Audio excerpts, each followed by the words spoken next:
After years of bullying, my sister invited me to dinner. She made me clean up. After years of bullying, my sister invited me to dinner. When I arrived, she made me clean up, calling me a waitress. My parents have never concealed the fact that my sister Helen has always been the best child in the family. The youngest of my parents' children, she was considered their miracle child. Despite having serious health issues, my parents had been trying for years to have another child after me. My parents were effectively told to give up on growing their family after my mother experienced problems following my delivery, which prompted physicians to advise against getting pregnant again, but my mother defied all expectations and got pregnant again 5 years later for my father, who was thrilled about the possibility of having another child. This news was nothing short of a miracle. This position as a miracle baby had a significant impact on my sister's upbringing and the way my parents regarded her. They have always treated her like a queen, going above and beyond to make sure she has the finest of everything. Her unique position within the family was further cemented by the lavish celebration of each of her accomplishments and milestones. It was obvious to everyone, including me, that my sister had a special and elevated place in our parents' affections, since this partiality was never covert. Rather, it was publicly expressed and accepted, not to be misunderstood. My parents also made sure I had all I needed. However, their treatment of me frequently seemed like an afterthought. For example, school functions. My parents would always choose to go to my sister's function if we had activities on the same day, as if my wants and occurrences were somehow less significant. They would explain that she was the youngest and so required them more. My parents still treasure the innumerable childhood photos of my sister that are painstakingly arranged in albums. They haven't even saved one of my albums, on the other hand, saying that my photos were lost in a storm. I would have liked to see how I grew up, therefore I wish they could have at least saved a couple photos when my early life wasn't kept the same way as my sister's. It's difficult to avoid feeling like an afterthought when I was growing up. My sister Helen's problems, no matter how minor, were promptly addressed and fixed. However, my father would brush me off and label me spoiled if I ever complained or wanted something. My mother would reprimand me for being more confident like my sister and accuse me of being overly theatrical if I ever felt nervous about trying new things or approaching strangers. I always felt that my sister's worries and emotions were more important than mine because of the way my parents treated me. Then came the game of blame. I was also held accountable for my sister's activities. If she ever committed a transgression, my parents say that since I was the eldest, I ought to have taught her to be better. Because of my birth order, I was always held accountable even if I had nothing to do with her behavior. This unwarranted ongoing blaming made me even more of the underdog and made me live in perpetual shadow of my sister. Helen didn't help either. She was well aware of how to take advantage of her status as the favorite child and frequently used it to outdo me or get away with things. She would often coerce me into letting her use my possessions or put on my clothes without my consent. During even the most minor arguments, she would go to our parents and complain if I ever ventured to objecting to me of being conceited and self-centered. I would unavoidably receive criticism for not sharing and be made to feel guilty in every circumstance. But Helen's actions were distinctly biased. She was always very protective of her belongings and never let me touch them. We shared a room for a long time, and she aggressively protected her side and possessions. The dynamic remained the same even after we went into different rooms. She was quite particular about her belongings, but she always wanted me to be understanding and giving with mine. It was discouraging and frustrating to experience this double standard. I always felt alone and underappreciated because of Helen's ability to control circumstances to her advantage and my parents' steadfast support of her. Believed Helen could do no wrong while I was always in the wrong. Regardless of what I did, I had severe depression as a result of my parents' and sisters' behavior. As a teenager, I experienced severe problems with my self-image and my confidence began to decline. Particularly when Helen would argue with me or make fun of me, the tension was unbearable. I was constantly on edge due to my fear of confrontation, and I frequently felt like I was about to have a panic because of my parents' combative yelling. I would feel as though I was choking beneath the weight of their disappointment and rage when they approached too close. During their outbursts, my family didn't seem to be aware of or concerned about my difficulties, with no one to turn to for help. I felt like an animal in a cage, caught in a vicious cycle of mental and emotional suffering. Writing down my thoughts in a journal was therefore the only thing that gave me comfort. I would write my heart out on those pages every night, sharing my sorrows and disappointments and anxieties. It was the only setting where I felt free to be totally open about my situation. It gave me some serenity and allowed me to process the pandemonium around me, because I was worried that Helen may discover the journal and make fun of my weaknesses. I always kept it hidden beneath my bed. My worst nightmare came true one day while I was out with Helen, who had a tendency of prying into my room even though I had repeatedly asked her to leave. Discovered my journal, my one haven. Must have been when she read through its contents. My parents and Helen were seated in the living room with particularly serious expressions when I got home that evening. Given their solemn looks, like I assumed there might have been a death in the family, and inquired about their well-being in order to speak with me. My dad asked me to sit down. As I obeyed, my heart began to race, and I had a bad sensation in my stomach. Then from behind her, my mother took my journal. When I demanded to know what she was doing with my journal, my eyes dilated in amazement and disbelief, while my mother gave me an unusually serious look and inquired as to whether what I had written actually expressed my innermost sentiments. Helen simply grinned, taking pleasure in my pain. I felt completely exposed and deceived at that very moment. My notebook had been my lone haven where I could vent my suffering and annoyance without worrying about criticism or mockery. My deepest innermost thoughts were now exposed to the very people who inspired me to compose them. I was overcome by the seriousness of the situation, and while I fought to react, I could feel a panic coming. Yes, it did reflect my thoughts, I said, gently, adding that they had no right to read it. My father shook his head and informed me that they were really worried about me if what I had written was accurate. He went on to add that after reading my journal they felt that I was a psychopath who needed assistance because of the hatred they thought I had for them, and I gazed at them in confusion. I was shocked beyond belief. I had never said anything harsh about my sister or my parents in my whole journal. All I had done was write down the feelings and experiences their acts had given me over the years, but here they were turning my sincere thoughts into something evil. For keeping a notebook, my parents began accusing me of writing such dark things and even calling me a psychopath. My mother continued by accusing me of making things up to fill the book and saying that neither she nor my father had ever treated me in this manner. I needed serious help, she insisted, before I harmed someone. Helen went so far as to comment that she was ashamed to call me her sister after reading my notebook, since my actions were clearly not normal, retorting that I had done nothing wrong and that I had not written anything negative about them. I attempted to defend myself. I clarified that they had no authority to condemn me based on my personal reflections, because the notebook was only about my life. My family, however, was obsessed with their story, that something was wrong with me, and didn't care about my explanations. In front of them I felt so vulnerable and exposed. They seemed to have taken away the last remnant of my privacy and turned it against me. The very following day my parents informed me that I needed serious help before things turned south, and that they would be taking me to see a psychiatrist. It was obvious that they perceived me as the issue because of the disdain and misdirected worry in their statements. I experienced a crippling sense of powerlessness and betrayal. Instead of admitting the pain and harm they had caused, it to seem as though they were intent on making me the issue and changing the course of events. I was deeply hurt by the betrayal, and their reaction made me feel even more alone and more powerless than I had already felt. I felt quite uneasy and guilty at first when I started seeing a psychiatrist, as though I had actually done something wrong. I was ashamed to express my thoughts, as I had accepted the notion that I was the problem in my family. My psychiatrist recognized my hesitancy and attempted to close the distance by using my notebook. I felt more at ease and was able to open up when she read entries from it and asked me questions based on what I had written, since it had always been easier for me to express myself on paper than in person. The journal was a useful tool throughout our meetings, but as I was getting married to the love of my life, everything changed.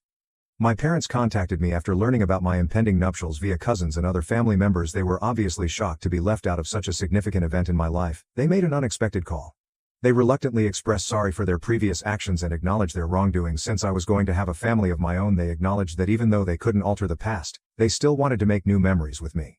They pleaded with me to pardon them and let them share in this new phase of my life. Their apologies was a surprising turn of events that had me face a variety of feelings. I chose to forgive them and invite my parents to my wedding, since I was starting a new chapter in my life. In addition, they asked my sister to come, but I flatly refused, and they didn't pursue the matter. In retrospect, I'm glad I invited my parents, who had a great time at the wedding. The decision seemed natural since they were truly thrilled for my husband and myself. Since then, I've tried to occasionally go over to my parents' house for supper in order to catch up. I occasionally have to talk to my sister. On these visits, she still attempts to enrage me by making insensitive remarks about my marriage or my family, but I always make sure to confront her conduct head on and correct her. Helen has only grown more resentful of me over the years, particularly after learning that I get along better with my in-laws than she does with her husband's family. Her in-laws have never truly embraced her into their family and apparently still hate her. She tries to put them down by making subtle remarks about my spouse or my in-laws. She expresses her annoyance and discontent with her personal situation through these comments. Helen keeps making these harsh remarks despite my dad's repeated observations of her behavior and his request for her to cease. I was told I was pregnant 4 months ago.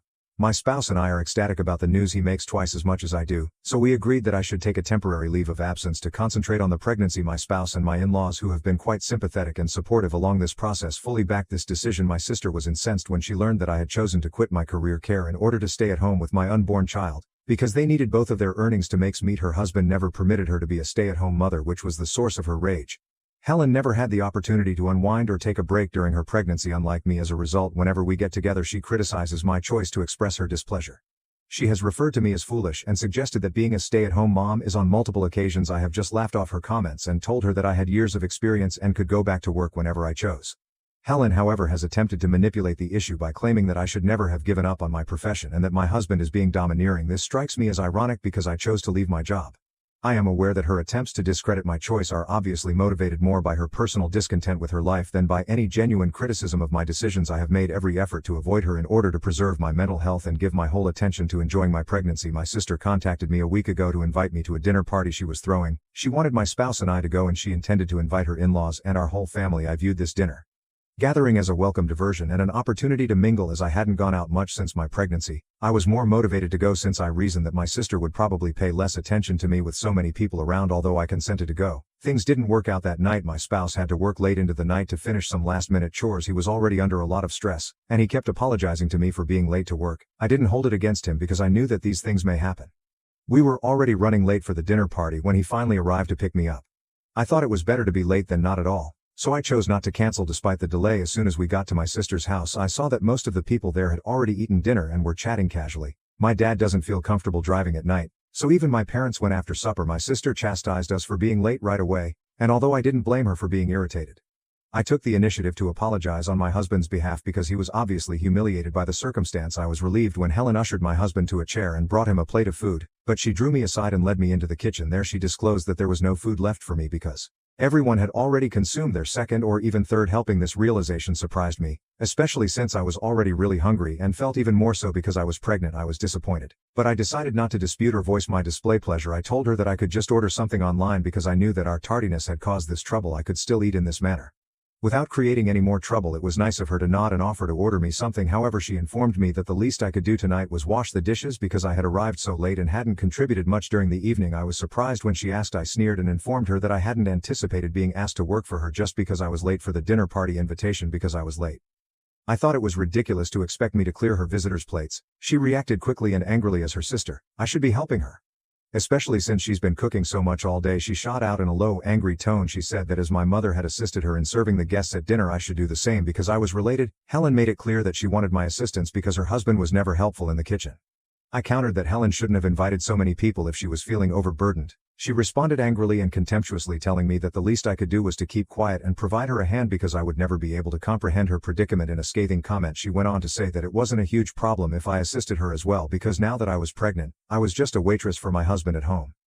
Her scathing remarks caught me off guard and were really painful. The weight of her remarks caused tears to build up in my eyes, adding to my already present feelings of hunger and emotional vulnerability. I hurried into one of Helen's bedrooms and closed the door behind me because I didn't want her to see me in distress. I had to locate a place where I could gather myself. Once inside, the usual feeling of being unable to breathe was overwhelming and I could feel my old panic beginning to re-emerge.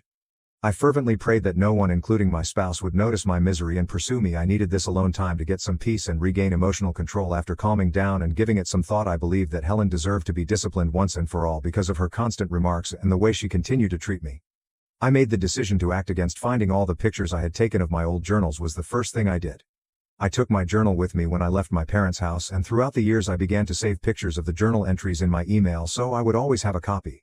I was able to locate pictures of my old journal entries which described all the humiliations and complaints I had suffered at the hands of my sister years ago. Thanks to this, since my sister was only terrified of my brother-in-law, I decided to send him all the pictures before my husband and I departed that evening. I was aware that my parents would just chastise her for her behavior toward me, but she would never ever change.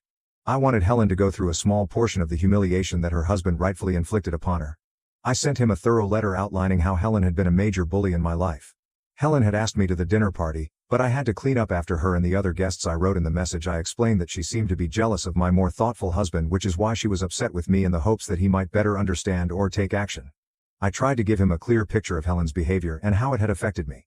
Bill and Helen got into a heated argument as a result. As you may guess, Bill told our parents that he now saw Helen differently since he couldn't believe she had been harassing me for years. My dad has chosen to be a little more neutral, but my mother fully blames me for their argument since she feels that I went too far by exposing my sister. I have no regrets about letting my sister see her spouse. Update 1 for those who are curious. After learning what my sister said to me at the party, my husband is just as furious with her as he didn't know, but when I told him everything, he called my sister to vent his annoyance and correct her. I've never witnessed him so agitated, and Helen must have been really unsettled by his response. Additionally, he has made it very apparent to her that she should stop talking about our family going forward, especially since she is unaware of the whole truth. Update 2. My brother-in-law is furious with Helen since his own family has always thought she is egotistical and careless. Throughout their entire marriage, Helen had a tendency to place the blame for any argument or quarrel on everyone but herself because he loves her. Bill has been lenient toward her for a long time, but it was really eye-opening for him when I showed him my journal entries. He had never known our complex past, but he had always sensed that Helen and I were not particularly close. He had only witnessed a superficial aspect of our relationship and was ignorant of the seriousness of the problems that had existed between us because Helen had conveniently never told him the truth. His perception of my sister was drastically changed after hearing my side of the tale, which at last filled in a lot of the blanks. It demonstrated even more how accurate his family's assessment of Helen was. Bill told me all of this when he contacted me this week. He also wanted to hear it all straight. From my point of view, we had a lengthy phone discussion, and I was more than happy to talk. I described all the hardships I'd gone through as a child, highlighting the way my parents had always given preference to my sister before I nearly cut them off after leaving for college. I told my parents how my psychiatrist had attempted to address these problems with them, but they had never admitted their mistakes. My brother-in-law also talked candidly. About his own interactions with Helen throughout our talk, he described how she would occasionally treat him similarly, but he had always dismissed it as just her being herself. Even though he was aware of his own shortcomings in their relationship, he was shocked to learn about the ways she had harassed me over the years. Even as it has truly caused him to reconsider their relationship as a whole. Helen may be acting harshly toward their child behind his back, which worries him as well. Update for the final time, I'm answering some of your questions after the party. My sister wrote me a number of angry texts and of course blamed me for everything. My husband had to step in and stop her. She hasn't contacted me or spoken to me since. Second, my mom has insisted that I inform Bill that I over-exaggerated the events from my early years and apologize. I adamantly declined, stating that my husband and I would cut her off if she persisted in endorsing my sister's position, but my father knows why I did what I did. Finally, I'm not sure what Bill will decide about his connection with Helen. My ultimate objective was to expose my sister and show her that she couldn't continue to get away with disparaging me. I have absolutely no regrets about what I did. Bill is now entirely responsible for determining what is best for his future.